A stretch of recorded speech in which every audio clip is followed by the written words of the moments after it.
दिल्ली ने भगत सिंह, राजगुरु, सुखदेव जब उन्होंने बहरी कांग्रेस की सरकार फेंको फेंको अपनी पूरी शक्ति के साथ फेंको के खिलाफ असेंबली में बम फेंका था, उस क्रांति का बिगुल भी सुना है।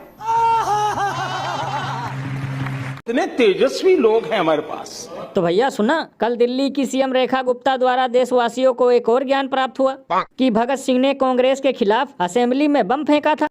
लल्लन भैया, ये रेखा गुप्ता जी बिल्कुल सही कह रही हैं। वो तारीख थी 31 फरवरी और ये पूरा वाकया खुद मोदी जी ने अपनी आंखों से देखा था, क्योंकि उस वक्त वो असेंबली में ही चाय बेचा करते थे। मतलब गजब विडंबना है। बताओ, ऐसा शानदार खुलासा तो आज तक कभी व्हाट्सएप यूनिवर्सिटी के प्रोफेसर सुधांशु त्रिवेदी ने भी नहीं किया था, जैसा आज रेखा गुप्ता ने कर दिया। और लल्लन भैया, तभी तो मैं सोचूं कि आखिर दिल्ली में डबल इंजन की सरकार आने के बाद दिल्ली मेट्रो में शराब की दुकान क्यों खोली जा रही है, कुत्तों की गिनती क्यों करवाई जा रही है और तंदूर बैन करके प्रदूषण क्यों रोका जा रहा है। लेकिन ये तो अब पता चला कि इनमें तो स्मृति ईरानी से भी ज्यादा ज्ञान का भंडार है। भैया इसीलिए तो लोग घनघोर मजाक करते हुए ये कहते हैं कि कल को ये भी कहेंगी कि संसद में सबसे पहले गाली देने वाले रमेश भिदोड़ी नहीं बल्कि नेताजी सुभाष चंद्र बोस थे। ये बड़ी अच्छी बात कही आप। वैसे भैया ये सब सुनकर हमें बिल्कुल भी आश्चर्य नहीं होना चाहिए, क्योंकि कमी इनमें नहीं, इनकी पूरी मंडली में ही है। मतलब कोई कहता है कि देश 2014 में आजाद हुआ था, कोई कहता है देश का राष्ट्रीय ध्वज तिरंगा नहीं बल्कि भगवा होना चाहिए, तो कोई नाथूराम गोडसे को अपना आदर्श मानता है। ये बिल्कुल सही कहा आपने। वैसे भैया ये सब सुनकर एक चीज तो कंफर्म हो गया कि वास्तव में रेखा गुप्ता अंगूठा छाप है। और अभी तो रुको, क्लाइमैक्स अभी बाकी है।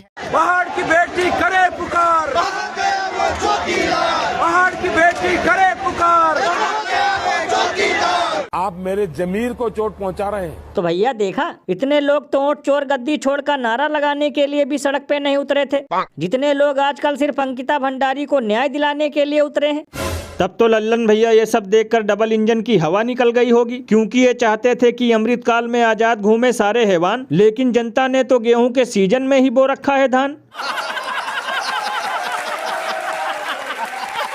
और लल्लन भैया ये तो होना ही था, क्योंकि अब पूरा देश जान गया है कि बेटी बचाओ का नारा लगाने वाले खुद बेटियों को संतरे की तरह निचोड़ने की फिराक में रहते हैं, और जो चरित्रवान हो तो उसके साथ ऐसा व्यवहार करते हैं। यानी भैया एक बार आतंकवादी रहम कर सकते हैं, लेकिन ये लोग नहीं। भैया इसीलिए तो लोग घनघोर बेइज्जती करते हुए ये कहते हैं कि अब भारतीय जनता पार्टी का नाम बदलकर भारतीय बलात्कारी पार्टी कर देना चाहिए। ज्यादा खर्चा भी नहीं लगेगा, क्योंकि बीजेपी का पहला लेटर ही भी है। अरे बाप रे, ये तो धोती खोल रहा है। और भैया आजकल मुझे सबसे ज्यादा गाली देने का मन तो इन धर्म के ठेकेदारों को कर रहा है, क्योंकि इनका गोबर युक्त खून इस मुद्दे पर जरा भी नहीं खोल रहा। और मुंह से बोलना तो छोड़ो, कहीं एक पोस्ट तक नहीं डाल रहे कि हिंदू खतरे में है।